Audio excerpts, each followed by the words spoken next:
Olá! Começa agora o programa do Sintoresp, que traz informações sobre serviços, benefícios e direitos que o nosso sindicato garante para toda a categoria.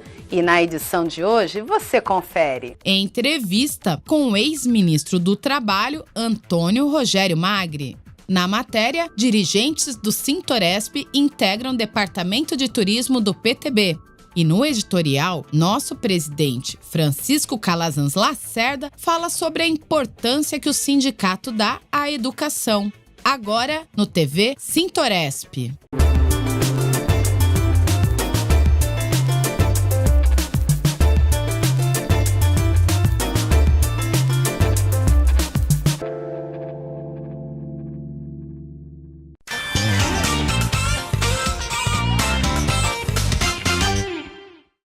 Companheiros empregados em hotéis, restaurantes, bares similares de São Paulo, sou o Calazans, presidente do Sintoresp, vosso sindicato, e eu estou querendo passar alguma mensagem para vocês hoje aqui.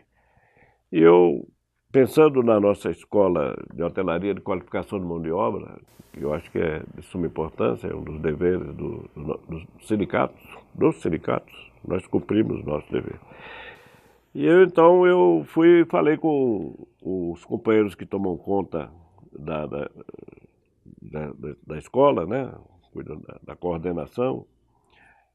Falei, me digam aí como é que vocês veem aí a escola de hotelaria. Então o Rubens, que é o coordenador, juntamente com o Darli e Paulo Pereira, nós temos aí outras pessoas importantes também, os professores, né, da escola. Então eu vou ler o que ele escreveu aqui.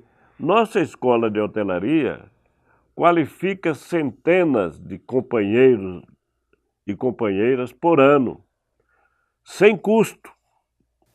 Nossos cursos são valorizados por muitas empresas e têm permitido que os alunos consigam ingressar no mercado de trabalho ou conquistem uma promoção. Isso ajuda não só a melhorar a condição de vida dos trabalhadores, mas reforça o compromisso do Sintoresp com a educação. Acho que não preciso dizer mais nada. Ótimo, parabéns aos companheiros que mandaram a mensagem, não precisa dizer mais nada.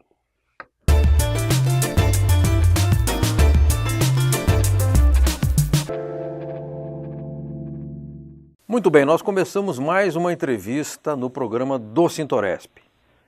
Aqui neste programa, nesta tribuna democrática, nós recebemos pessoas da área sindical, da área política, pessoas da área acadêmica, pessoas que de um modo ou de outro tenham alguma notoriedade. E nós recebemos especialmente os amigos. Hoje eu quero, para minha alegria, registrar a presença de um grande fraterno amigo que tenho, chamado Antônio Rogério Magri. O Magri é paulistano aqui do Cambuci.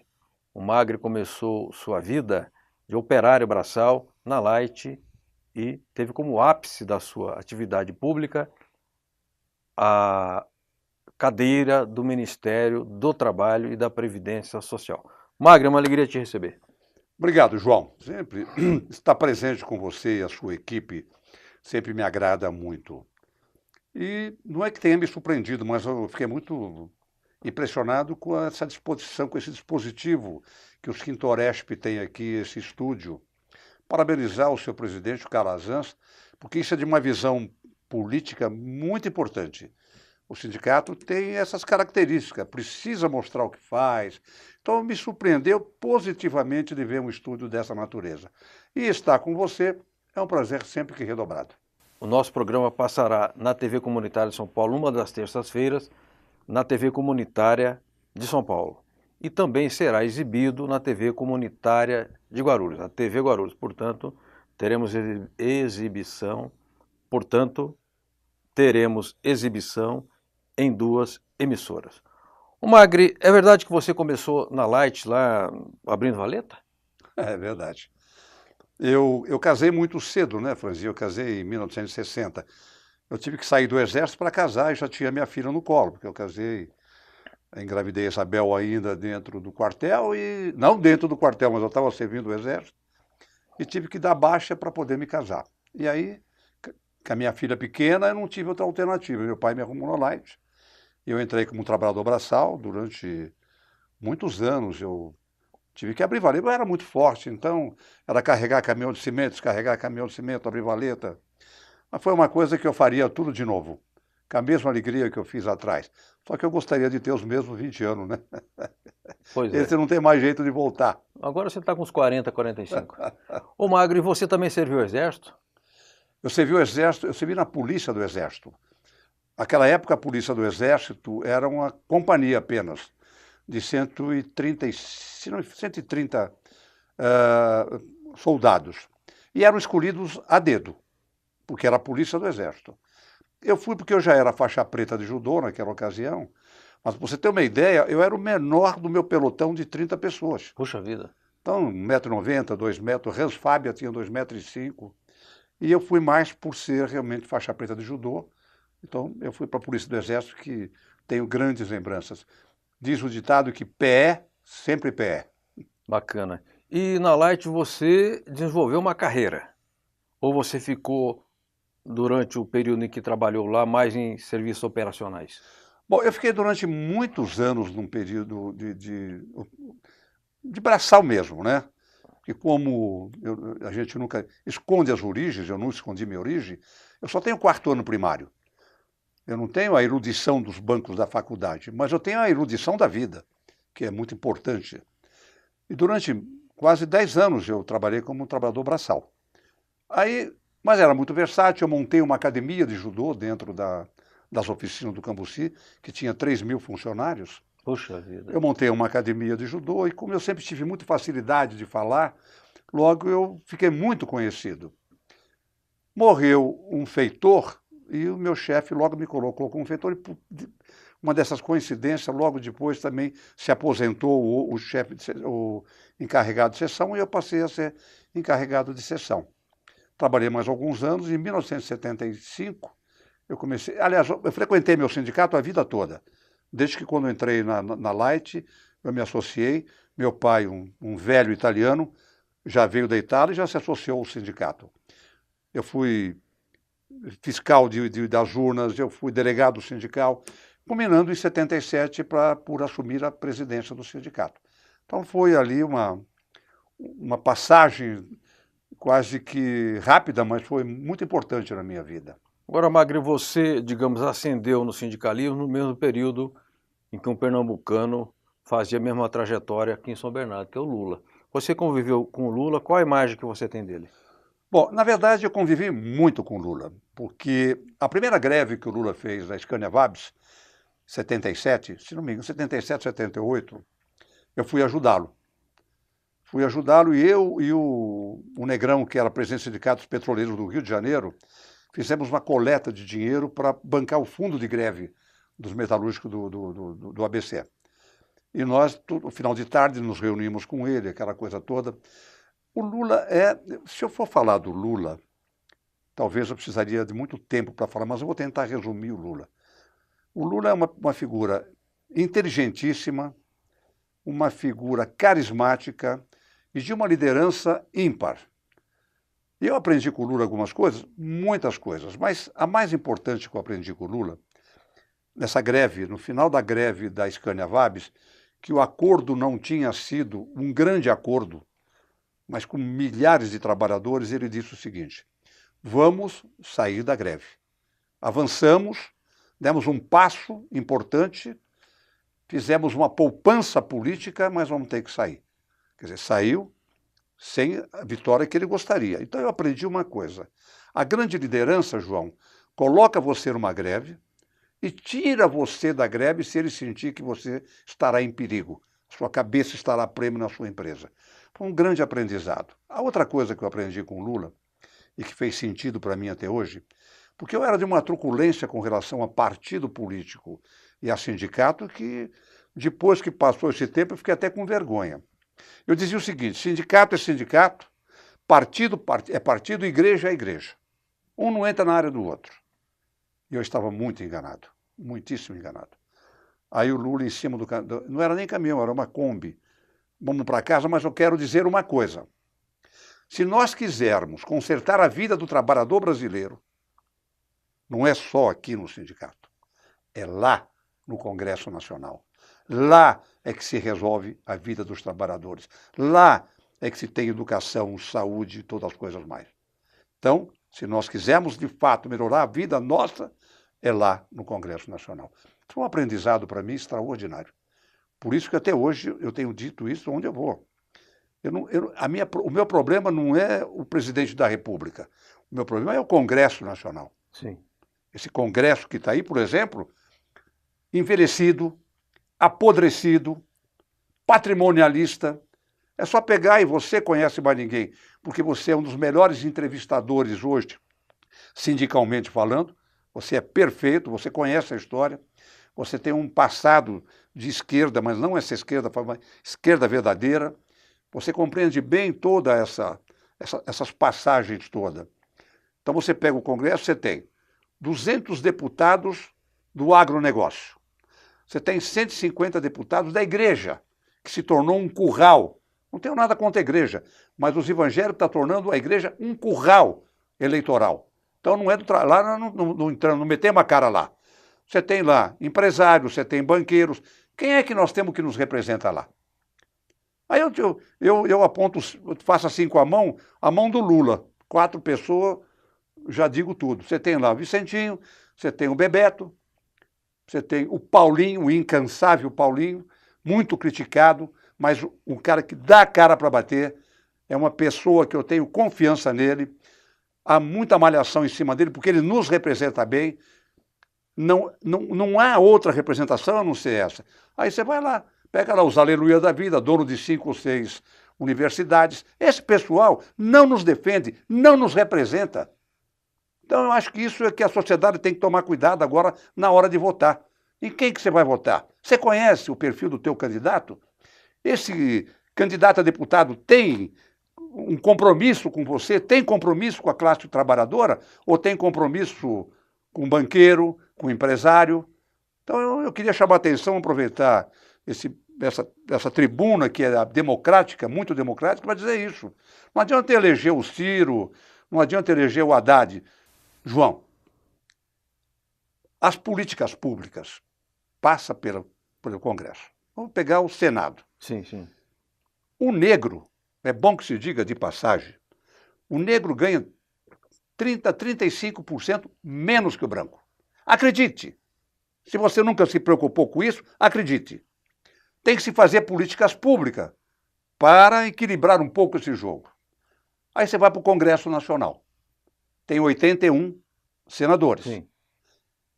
Você se perguntou quantos senadores negros tem no Congresso? Nenhum. Você tem o Paim, mas é moreno bonito. Negro, estou dizendo negro. Esse que quando passa perto da sua casa, você fecha a porta. Nenhum. Quem é que vai fazer política pública realmente para o negro? E para as mulheres, que também ganham 20%, 25% menos do que o homem? Quem é que faz política pública para a mulher? Pega no Senado, tem 5 ou 6 mulheres. A Câmara está defasada de mulheres. Então, ela ganha 25% se é loira e bonita. Se for negra, que nem minha mulher, ganha menos ainda. Então, Franzinho, eu acho que a gente não pode perder essa oportunidade de ter um segmento tão democrático como o seu, de dizer o que eu estou dizendo, porque eu não perdi a minha capacidade de indignação. É bom que o telespectador, quem está nos vendo, também não perca a sua capacidade de indignar. Então, às vezes, eu fico até entusiasmado, porque é verdade que eu estou te dizendo. Antônio Rogério Magri, que também presidiu a CGT, né? Central Geral dos Trabalhadores. Magri, que eu gostaria que ele falasse um pouco também do tempo em que ele foi ministro da Previdência, do Trabalho e da Previdência. Talvez a maior das pastas que havia no governo Collor. O governo Collor, ele era um governo de perfil conservador, né? Eu não chamo de direita porque não era um governo direitista, que a direita tem outras marcas. Queria saber se você, com sua experiência de dirigente sindical, pôde implementar políticas a favor dos aposentados. Me parece que o rural não tinha direito de aposentadoria e aí houve uma medida sua nessa área. O que aconteceu? Bom, João, na verdade, eu sempre digo assim, eu tive uma passagem de 26 meses pela Previdência. Eu tenho 78 anos, ou seja, eu vivi 76 como um cidadão comum, como trabalhador, como operário, e 2 anos e 2 meses como ministro. Mas esse movimento pendular, para mim, foi excelente. Eu pude ver o governo, o sistema, eu pude ver, eu vou chamar de sistema, eu pude ver o sistema, como ele funciona, coisa que hoje 99% da sociedade, ou mais, 99,8%, não sabe como funciona o sistema. Então, quando eu trabalhei para o Collor, eu ajudei o Collor na campanha dele. Por que eu ajudei o Collor? Porque o Collor não só me agradou, como o Collor me encantou naquela ocasião. Eu não vou entrar nem no mérito do governo, tem méritos e tem meio desméritos, mas eu me encantei com o Collor. Aquela forma de fazer, a coragem, era um homem que não tinha perdido a capacidade da indignação, e eu acompanhei o Collor desde o começo até o final. E ele, numa mecânica, na Monarch, em cima do caminhão, que o Medeiros o levou para fazer um discurso, ele disse, se eu for eleito, o meu candidato, o meu ministro do Trabalho será um operário. Isso que ele disse. Tá. Mas na minha vida jamais podia esperar.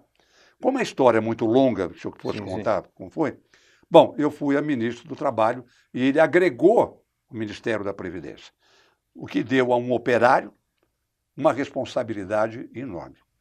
E eu quero aproveitar bem as câmeras de quem está nos ouvindo e nos vendo para dizer o seguinte, se você entrar no CIAF, onde você entrar, pegue os meus 26 meses de ministro do Trabalho e da Previdência, verá que não tem uma mácula, a não ser a mácula que a imprensa, essa imprensa que é realmente terrível, fez comigo. Uma grande injustiça, mas não há problema nenhum. Não há uma mácula com o ministro do Trabalho nem da Previdência. Ninguém pode dizer nada. Agora, você disse assim, quando você entrou, eu falei, eu vou consertar a vida dos aposentados. Conversei com meu pai, vou consertar a vida dos aposentados. Quando você chega lá, João, abre o cofre e vê 2 baratas mortas lá dentro, sem um tostão. Como é que eu vou consertar a vida desses aposentados? Mas nós tivemos o prazer de normatizar a Constituição. A Constituição foi feita em 88 e a minha equipe, meu pessoal que me ajudava no Ministério, nós fizemos a normatização. E aí o prazer incontido que eu tive de pegar 8 milhões de trabalhadores rurais, que ganhavam menos do que um salário mínimo, enfiado nesse mato desse Nordeste afora, e nós passamos ele a ganhar um salário mínimo. Isso foi, para mim, realmente extraordinário. E foi exatamente na época que se desindexou o salário mínimo do salário, mas criamos uma política para o salário mínimo. Eles tiveram 157% de aumento. Para mim, aquilo foi realmente uma grande vitória. Você lembrou bem, às vezes eu me esqueço, porque já vai 30 anos quase, mas foi para mim uma coisa... Eu deitei e dormi tranquilo, porque pude fazer aquilo, como fiz para os pescadores artesanais. Não sabia. Os pescadores artesanais, na época da Piracema, ele fica sem emprego durante 5 meses. Não pode pescar nesse período. Não pode pescar nesse período. Aí o pessoal da CUT me procurou, disse, pô, Magri, como é que nós fazemos com esse pessoal? Eu falei, eu vou ver. Fui conversar com o presidente Collor. Falei, presidente, acontece isso assim, olha, são milhares de pescadores artesanais que, dado a legislação, ele não pode pescar. São 5 meses. O que você sugere? Vamos criar um salário-desemprego por esses 5 meses. E hoje, o pescador artesanal recebe o salário-desemprego por 5 meses, coisas que nós fizemos. Essas coisas me deixam bastante feliz da vida. Não foi muito, mas nesse aspecto foi bastante. Desci nas minas de ouro, lá em Minas Gerais, tinha problemas seríssimos de segurança. Mais uma vez, quem me levou? A CUT. Eu tenho que dizer isso porque não se pode esconder o passado. Não foi um outro sindicato. Aquele tempo não tinha força também, né? Era a CUT e a CGT. Como eu tinha saído da CGT, desci 2.400 metros para baixo, Franzinho. Coisa que pouquíssimos brasileiros farão isso na vida um dia. E aí me deparei com muitos problemas, que depois fomos consertando, mas muitas coisas eram inerentes à atividade dele. Sim. A 2.400 metros de profundidade, você não pode pôr ar-condicionado. Tá. Então, aqueles tubos que levam aquele vento lá para baixo, aquele ar, aí você vai encontrando no caminho aqueles zumbis, os homens subidos eram verdadeiros zumbis. Por isso que aposenta com 15 anos. Ele morre. Os que chegam, aposenta com 15 anos. Nós tentamos melhorar a legislação, fizemos uma série de coisas, uma série de problemas nós mudamos, ou seja, algumas coisas nesse aspecto eu me sinto feliz até hoje. Tudo bem. Eu quero agradecer muitíssimo ao meu amigo Antônio Rogério Magri, com quem eu trabalho já há tantos anos e por quem eu nutro profunda admiração e respeito, e dizer que nós vamos fazer mais uns 15 programas aqui com você, tá? Para você contar essas histórias. Magri, muitíssimo obrigado. Obrigado, Franzinho. Fiquei muito feliz e todos aqui ficaram felizes em te receber e nós voltaremos a conversar. Então, a todos e a todos que nos acompanharam, até uma próxima entrevista no programa do Sintoresp. Forte abraço!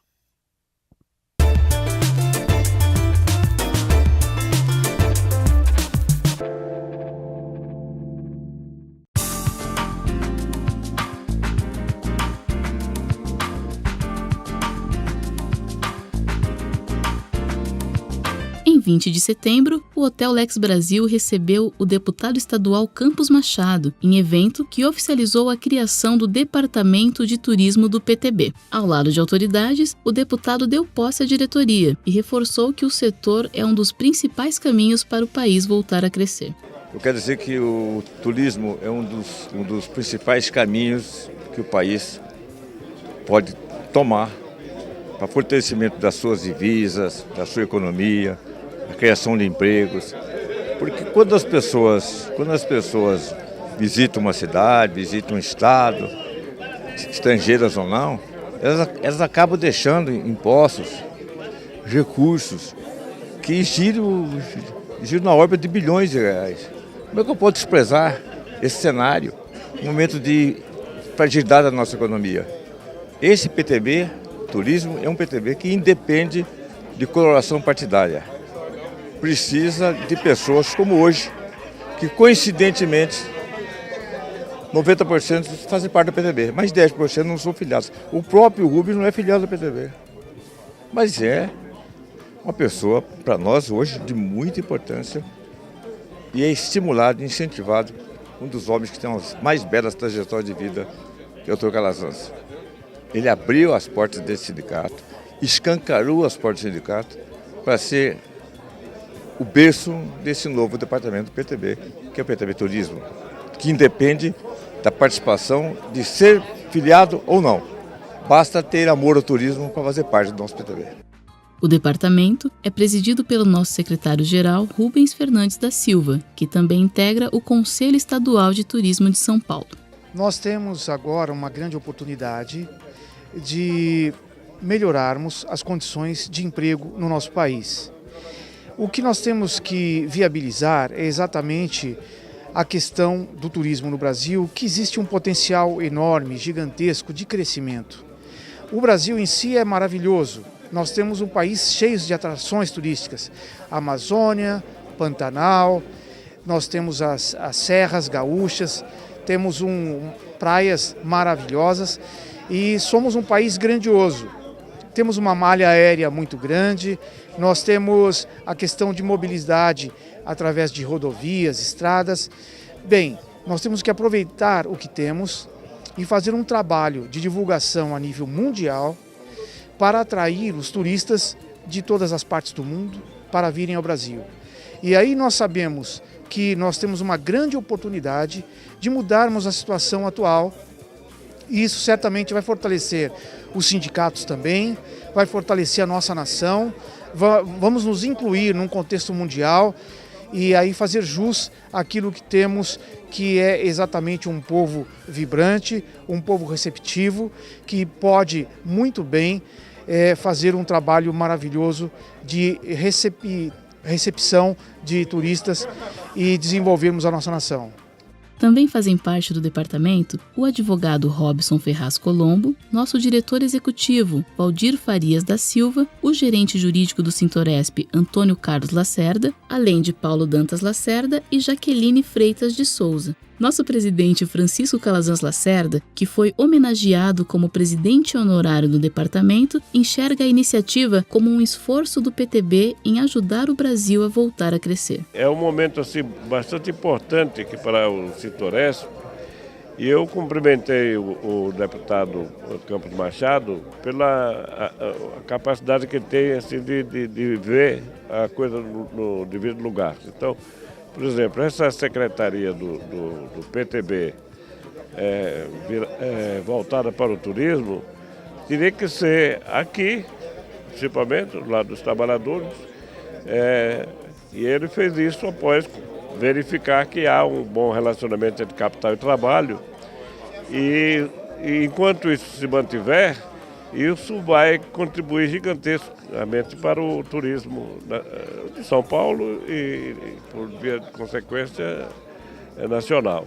Então, o Sintoresp ter sido escolhido através de companheiros de diretoria que demonstraram aí estar muito bem inteirados sobre a vida do turismo nacional, isso engrandece. Eu, por exemplo, fiquei muito feliz, né? Nós indicamos o companheiro Rubens, porque vimos que ele era a pessoa certa para isso, e o deputado verificou que efetivamente ele era a pessoa certa, e o Robson, o Valdir, de forma que nos prestigia muito, muito mesmo, né? E isso é motivo de comemoração, digamos assim.